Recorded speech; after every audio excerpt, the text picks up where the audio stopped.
Okay, we're getting down to the end here. We have half of a game, but we really want to build the other half, right? In order to make your game really interesting, we need to be able to add a bunch of items. You're going to need a collection of rocks and a collection of missiles, and we're going to need to be able to have them interact so that you can tell when things hit each other. Okay, so how do we do that? Well, one of the key things here is we need a way to keep track of all those objects. So in today's lecture, we're going to talk about sets in Python. And sets are a way that we can keep track of collections of data. So with that, let's get started. So far, we've seen several data types in Python that allow us to store a bunch of items. And the first one that we've seen that we've been using quite a bit is a list. Okay, a list is an ordered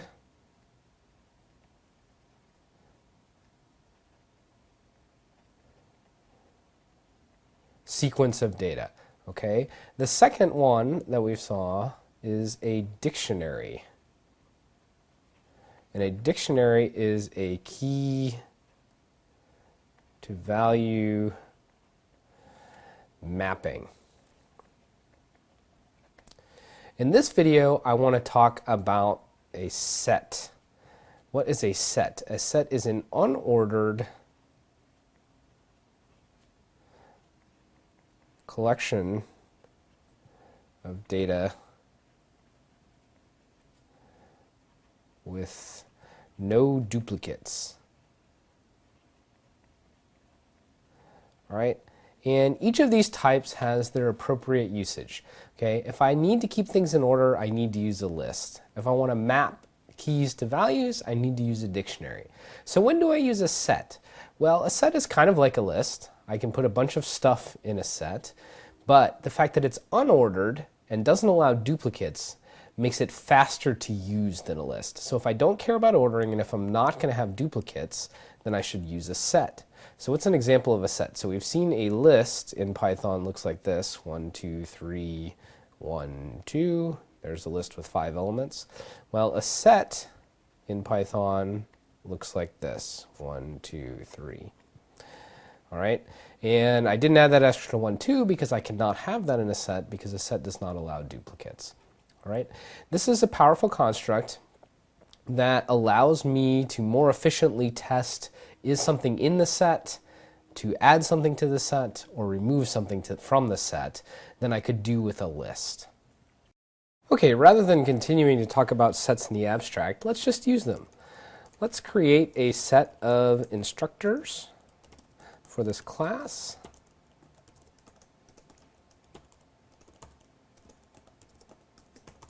All right, there we go. You can see that the way to create a set is to first create a list. All right, so I've got a 4-element list here, and then pass it to the set function. That will create a set. Let's run this program. And out comes a set. Python uses that exact syntax to print it, set with parentheses around a list. Now, you'll notice it didn't come out in the same order that it went in. Python decided Warren should go first. I'm not really sure why. Obviously, I should be first here, okay? That's because sets are unordered. Python is free to make whatever choice it wants about the order of the set, and this is part of the reason why things actually get faster when you use a set over a list, because it chooses a specific order that allows it to be faster. All right, so it doesn't matter what order you put it in here. You may or may not get the same order out, but that's irrelevant because you implicitly do not care about duplicates. Now, what if I have a second list of set of instructors here? I really think that I should be teaching a lot more.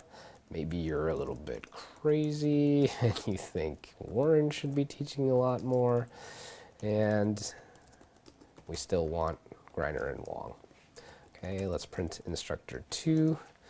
Okay, let's make that a little bigger so you can see it. All right, so I have exactly the same set. Even though I tried to duplicate Rixner and Warren, and that's allowed inside the list here, when I call the set function, duplicates get eliminated. So you will only see one of each thing at the end. All right, let's actually check. Are these two sets equal to each other? I can compare equal or not equal to, and the answer is true because they have exactly the same elements in them, so they are equal. All right, so that's one thing I can do with sets.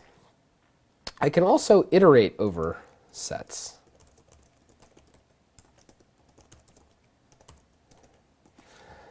Okay, I'm going to print out each instructor, and we see we get Warren, Rixner, Greiner, Wong. All right, now you'll notice that is not the order that I put them in here, so you are not guaranteed any particular order when you iterate over a set. What you are guaranteed is that you will see each item once and only once. Okay, so you're guaranteed to see everything, you just are not guaranteed what order you will see it if you iterate over it. All right, so what else can I do? Well, it's been a long semester here. 8 weeks is a long time, right? I'd like to see some new instructors here. This is getting a little bit boring. So let's find somebody a little bit more exciting. Let's add Stephen Colbert to our roster here. So what happens? All right, you can see that I've now added Colbert to my set. Can I add something that's already there? I'm guessing that you already know the answer. I really want to get in there second time. But no, it will not let me. So if you try to add something that's already there, it just doesn't add it because it's already there. Now, I can also remove from sets. Who is this Wong guy anyway? Never heard of him. Let's get rid of him. All right, do that. You can see now we're down to our previous 4 instructors, except Wong is replaced by Colbert. What happens if I try to remove somebody who's not there? So Wong is already gone. Let's remove him again. Here, okay, so we're going to get an error if we try to remove something that has already been removed from the set. So that could be a problem. How do I deal with this? If I don't know if something's in the set, how do I remove it? Well, conveniently, there is an in operator that returns true or false.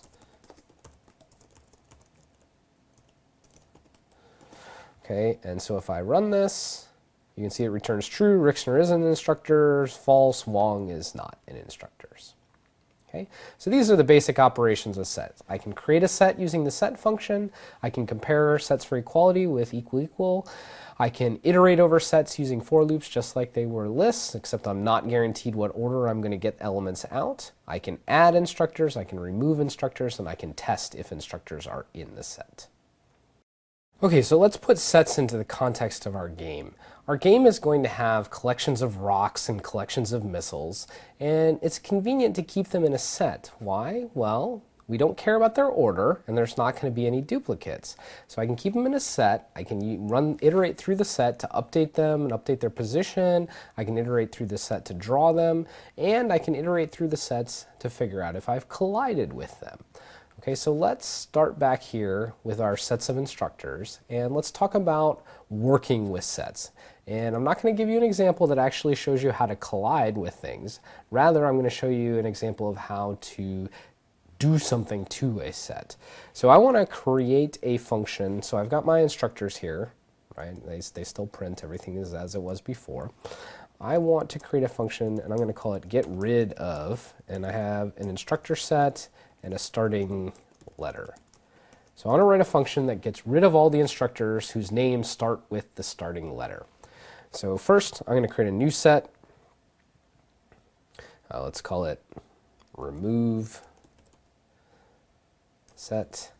And this is going to start as an empty set. I'm not going to remove anything unless I find somebody with that starting letter.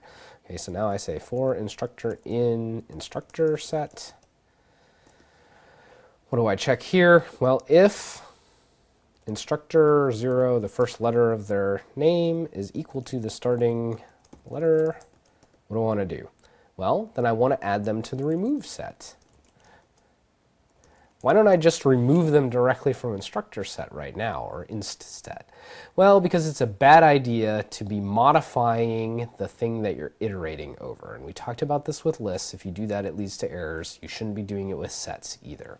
Okay, so we remove sets sometimes. With sets it works, but you should be safe and not do it. Okay, so when I'm done with this loop, now remove set is the set of instructors that I want to get rid of from the instructor set. Now there's this set function called difference update. Okay, and I'm going to let you read the documentation, but you can guess what it does based on what happens here. So let's call get rid of instructors and people starting with a W, and now let's print instructors. Okay. Oops. That's an error.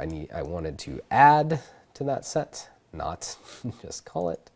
Now I run it, and all the instructors whose names begin with W are magically gone from the set. Right? It's not actually magic. I've iterated through. I've created a remove set here that includes all of the people that I want to remove.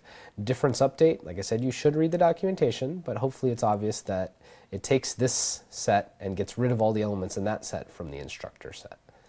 So let's get rid of people whose name that begins with G. Okay, you can see that Griner disappears. Let's try lowercase w. You can see that nobody is removed. Okay, so this is a way of operating on sets.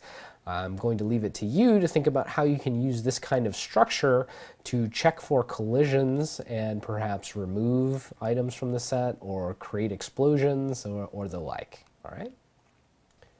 So hopefully now you have a basic understanding of the concept of sets in Python, and you can see how we might use sets to keep track of a collection of objects in your game. Okay? In the next video, we're going to talk about how you might keep track of collisions in your game. So if we add these two things together, you're pretty close to being dangerous.